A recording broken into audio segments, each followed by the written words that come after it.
హుజురాబాద్ నియోజకవర్గంలో నేను రాజీనామా చేసిన తర్వాత ప్రజాస్వామ్యాన్ని కాపాడుకోవాలి,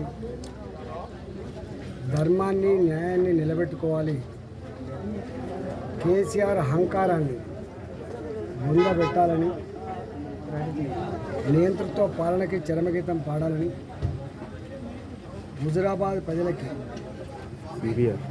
పిలుపునిచ్చి పాదయాత్ర మొదలుపెట్టింది. బత్రివానిపల్లె ఆంజనేయ స్వామి గుడిలో పూజలు నిర్వహించి ఇక్కడ అయ్యగారి ముడుపు కట్టి దాన్ని ప్రారంభించిండ్రు. ఆ పాదయాత్ర జరిగి ఎన్నికల్లో కేసీఆర్ అహంకారాన్ని ఓడించి ఈ దేశంలో డబ్బు సంచులకి, మద్యం సీసాలకి, అహంకారానికి తావు లేదని వాటిని ఓడగొట్టి ప్రజాస్వామ్యాన్ని కాపాడుకునే నియోజకవర్గం హుజురాబాద్ నియోజకవర్గం. ఈ హుజురాబాద్ నియోజకవర్గంలో ఉన్న ప్రజలు అనాదిగా ధర్మం వైపు, న్యాయం వైపు, అణచివేతకు, అహంకారాన్ని వ్యతిరేకంగా కొట్లాడిన నియోజకవర్గం కాబట్టి ఈ నియోజకవర్గంలో ఎన్ని రకాల ఒత్తిడులకు గురి చేసిన,